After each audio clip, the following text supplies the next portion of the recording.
Nosso convidado, Alberto Carlos Almeida, cientista político e diretor do Instituto Análise, tem vários livros publicados, entre eles Cabeça do Brasileiro e a Cabeça do Eleitor. Bem-vindo, Alberto. Obrigado. Seu best-seller, Cabeça do Brasileiro, saiu em 2007, se não me engano. Exato. Que cabeça o brasileiro tinha naquela época e o que mudou? Ela vai mudando devagarzinho, né? Porque isso tem muito a ver com a escolarização da população. Na medida em que vai avançando a escolarização, todo mundo anda junto, né? Então, isso vai modificando. Eu vou fazer uma atualização do livro com novos dados nacionais, com as mesmas perguntas, e a gente vai ver isso com maior, com a lupa, né? Exatamente o que aconteceu. Mas certamente foi isso, é uma mudança geracional. Na medida em que você troca gerações mais velhas, menos escolarizadas, são substituídas por gerações mais jovens e mais escolarizadas, e você tem essa mudança. Então, tudo aquilo que foi perguntado, provavelmente a gente vai encontrar... Diga. A gente vai encontrar alguma mudança, né? As opiniões, o país vai se modernizando, esse é o fato, tá? Há uma modernização da mentalidade aí de todo mundo, as diferenças relativas são mantidas, mas todo mundo se moderniza em função da escolarização maior. Uma das suas especialidades é pesquisa. Como foram as deste ano? Olha, aconteceu até uma coisa interessante na última divulgação agora, antes do segundo turno. O Datafolha divulgou uma pesquisa e, junto com essa divulgação, divulgou a margem de erro de 2 pontos percentuais. Mas era interessante que a margem de erro de 2 pontos percentuais veio vindo independente praticamente do tamanho da amostra. E na última pesquisa, antes do segundo turno, o Datafolha fez 19.300 entrevistas. E o Ibope fez 3.000, ou o Datafolha fez 3.000 uma semana atrás, ou algo assim, e eram os mesmos 2 pontos percentuais. Você pode alterar a maneira como você calcula a margem de erro. Você pode fazer uma margem de erro baseada num conceito ou uma margem de erro baseada no outro conceito. Então, foi feita essa alteração entre uma pesquisa que faz 3.000 entrevistas e outra que faz 19.000, mas se fosse mantido o mesmo critério, a margem de erro da última pesquisa do Datafolha era menor que 2. Era 0,71%. 0,7 pontos percentuais para cima e para baixo. E, portanto, aquela diferença de 4 pontos, que foi praticamente a diferença que acabou sendo do segundo turno da eleição, estava fora da margem de erro. E aí o Datafolha teria cravado. Mas aí, como ele colocou a margem de erro de 2 pontos, permitiu a ideia do empate técnico. Então, a precisão foi muito grande no segundo turno. No primeiro, foram outros fatores. O primeiro, sempre as pesquisas erram mais no primeiro turno do que no segundo, por conta do fenômeno do voto nulo. O voto nulo, na hora de votar, a pessoa erra. Ela declara para a pesquisa, na pesquisa que votou no candidato, em geral, o candidato mais votado pelas pessoas mais simples, menos escolarizadas, só que essa pessoa, sem saber, errou na hora de votar e anulou. No segundo turno, isso acontece muito pouco. O voto nulo despenca no segundo turno em relação ao primeiro. Então, isso é uma fonte de erro das pesquisas. E a outra foi o voto útil na reta final, as pessoas abandonando Marina e votando no Aécio no final do primeiro turno. No segundo turno não tem voto útil. Candidato de governo e oposição, ninguém abandona um pelo outro. Eu queria saber o seguinte, uma das explicações que eu escutei para o erro das pesquisas no primeiro turno é que, especificamente, Ibope e Datafolha, na hora que eles forçam a população, ou que a amostra represente a população, eles forçam para geografia, para gênero, para religião, mas não para renda, e que isso explicaria as diferenças. Está correta essa explicação? Não, você mede a escolaridade, só que a correlação da renda com a escolaridade é enorme. Sim. Tá? Então, você faz a cota de escolaridade. E aí asseguraria a renda, enfim, assegura a renda. Eu acho que o erro pode ter 3 fontes, no caso, isso valendo para o primeiro ou para o segundo turno. Uma delas é esse voto nulo. Você mencionou, Lucas, os livros. Eu fiz um livro que mais técnico, né, que fala de erro não amostral. E o primeiro capítulo trata disso, do erro não amostral, e é muito focado, e os dados são muito eloquentes, tá? O primeiro turno, a pessoa declara que votou num candidato, só que errou na hora de votar, ela nunca vai saber que errou. Você não acha, Alberto, que no primeiro turno teve um outro fator, que foi o Aécio ganhou o debate da quinta-feira na Globo, aparentemente de lavada, e teve um crescimento muito forte no final às vésperas do primeiro turno. E talvez agora não tenha tido um fenômeno tão marcante, o que explique também que essa pesquisa feita um pouco antes mostrava melhor o que aconteceu um dia depois. Sim, e o que acontece? Foi bom que você chamasse atenção disso. Qual foi a diferença do Aécio do último debate antes do primeiro turno e dos debates do segundo? É que ele era menos conhecido lá. Então, quando você tem um debate para um candidato menos conhecido, aquele debate serve de muita exposição, principalmente às vésperas do pleito. E no segundo, não, ele já vem conhecido, teve uma mídia enorme, porque foi a surpresa no primeiro turno. Então, você está inteiramente correto. O debate aumenta a exposição do candidato quando não é muito conhecido. E no segundo, isso já não se verificou. Alberto, você disse que vai fazer uma atualização do Cabeça do Brasileiro. Não seria o caso de fazer um Cabeça do Paulista e Cabeça do Cearense? Olha, tá tudo lá. Acho que nunca houve uma distância tão grande. Mas eu acho que nunca houve uma distância tão grande, pelo menos em relação a expectativas de governo, quanto agora, né? Uma das coisas que eu utilizo muito para prever resultado eleitoral, e isso funciona bastante, tá? Nada funciona 100%, mas se tem uma coisa que funciona muito bem, é a avaliação de governo. Isso serve para governos estaduais, prefeituras, governo federal. Dada a avaliação da Dilma, a Dilma começou a eleição com algo em torno de 30% de ótimo e bom e terminou com 40%. Dada essa avaliação, era muito difícil ela perder, considerando a avaliação. E a avaliação do governo dela no Nordeste é maior do que em São Paulo. Vocês mencionaram no primeiro bloco, tá?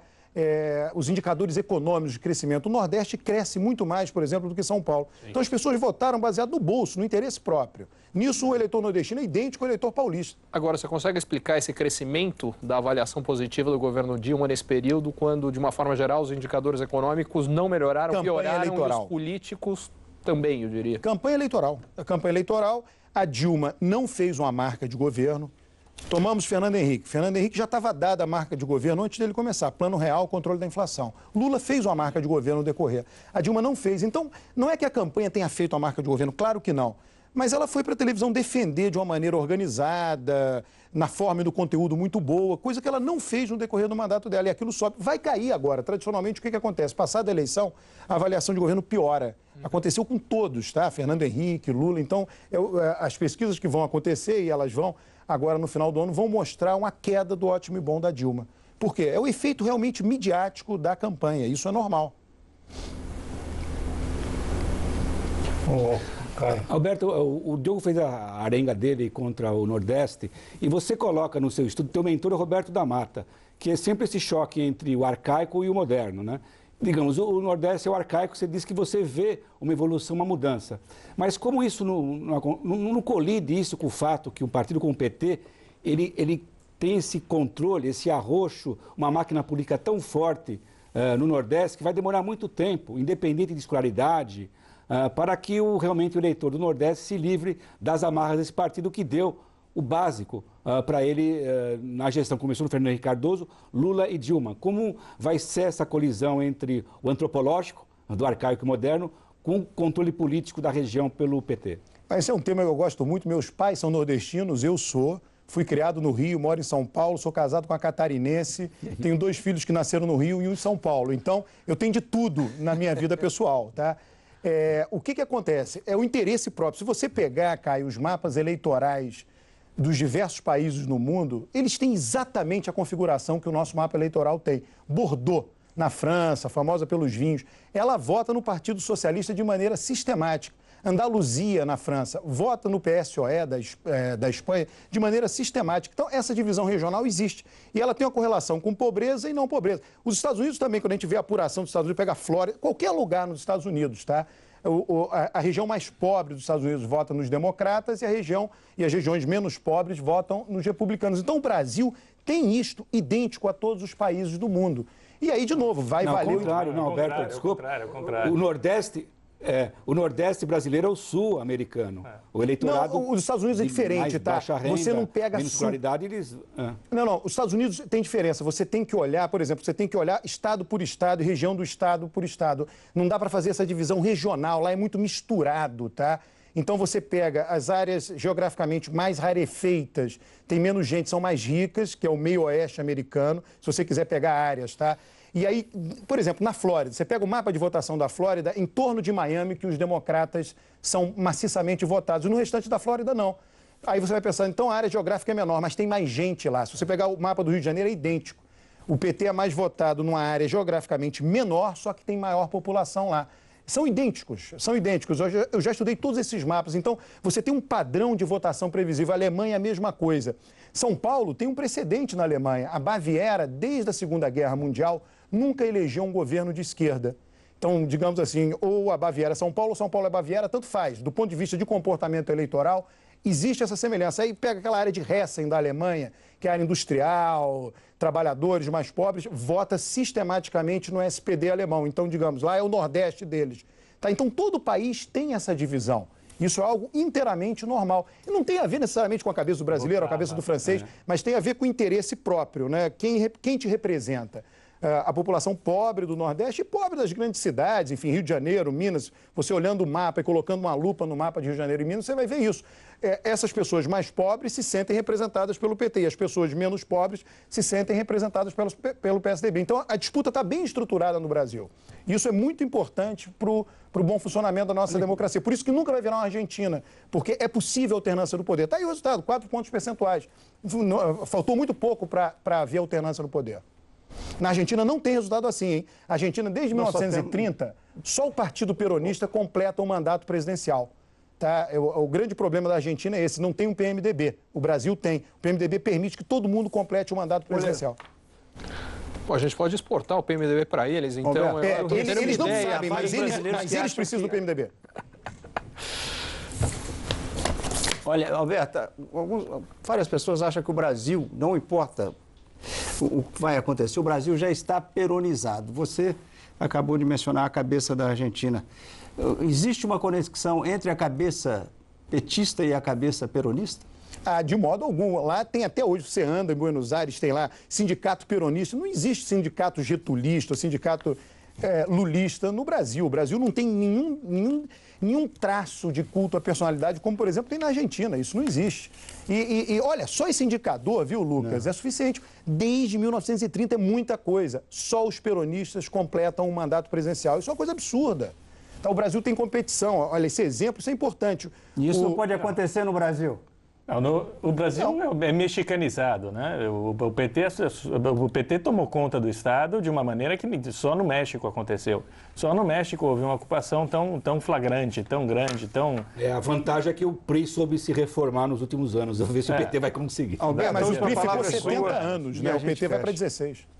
Então está muito longe, 70 menos 16, a diferença é bastante grande. Não, o perigo é exatamente esse. Mas o que acontece? Esse. Como você tem com daqui a 54 anos. A sobrevivência do PT está assegurada pela existência do Nordeste, a sobrevivência com força do PSDB está assegurada pela votação de São Paulo, pela existência de São Paulo. Então a competição está aí. A diferença foi 4 pontos. Talvez se a equipe de marketing do Aécio fosse uma boa equipe, não tivesse havido essa diferença, ele tivesse ganho. Tá, isso a gente não pode falar da Argentina, por exemplo. Alberto, só indo mais longe nas mudanças que você falava, o avanço educacional jogaria contra o PT a longo prazo? Porque o que se vê... Não, Ricardo, não tem tempo não, querido. Então tá bom, tá acabado. Acabou. Tempo só para ele responder, não dá? Sorry. Não, corta a cabeça desses caras. Não, só rapidinho, a pergunta do Ricardo é boa, porque é o seguinte, o avanço educacional, você vai dizer, tem democratas e republicanos nos Estados Unidos. Então, a diferença relativa se mantém. Então, as forças políticas ficam asseguradas, elas vão se mover junto com a sociedade. Alberto, muito obrigado. Um prazer grande ter você aqui. Eu que agradeço aí o convite de vocês. E no próximo bloco...